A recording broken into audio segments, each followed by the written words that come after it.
Alam mo ba, ever since bata pa lang ako, tinuturuan ako ng mga magulang ko na maging matulungin. As in yung tipong kahit na di pa ako marunong magsuklay, marunong na ako magbigay ng ulam sa kapitbahay. Pero sabi nga nila, kung ayaw mo magawin sa'yo, huwag mong gawin sa kapwa mo. Di ako naman, syempre, good student. Good student, ampo. Pero habang tumatanda ako, napapansin ko na parang daming tao ngayon na allergic sa salitang considerate. Like, kung makasalita, kung makasalita, like, kung makasalita sila, akala mo sila yung tama sa buong mundo.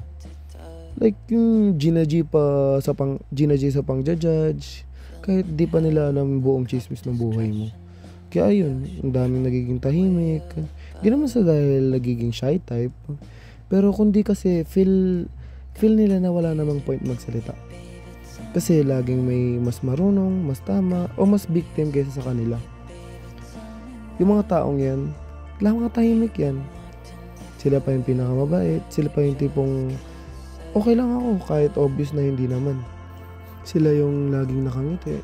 Marunong pa tumawa kahit may dinadala silang sakit sa damdamin.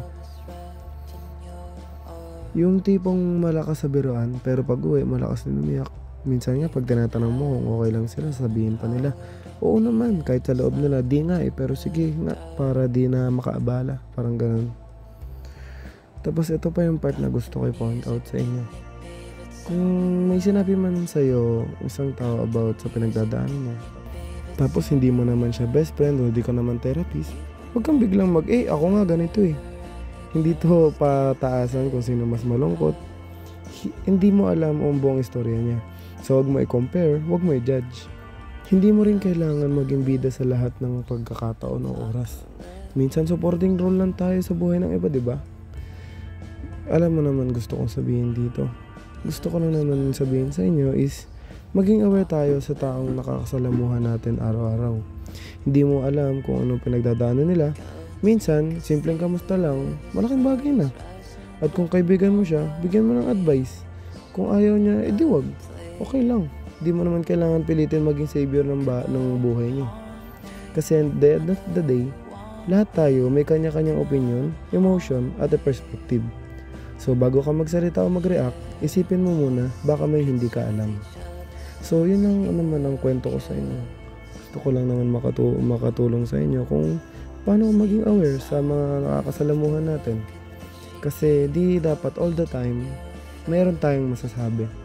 May mga times na pwede tayong magsalita, pwede natin bigay opinion natin. Pero you have to read the room first. Read the room or read people. May kilala mo rin naman mga tao eh. Pero dapat hindi sa lahat ng pagkakataon may opinion tayo sa bawat isa. Kasi hindi mo alam, nakakasakit ka na ng pakiramdam ng isang tao. Hi everyone, ako nga pala ulit si Jason Brian Pagara. And I hope you enjoy my video since I wanted to motivate everyone kung paano maging aware or kung sino ang titignan when it comes to these situations. This is Jason saying goodbye to you all. And I want you all to remember na whenever you feel that no one is with you, I'm here for you.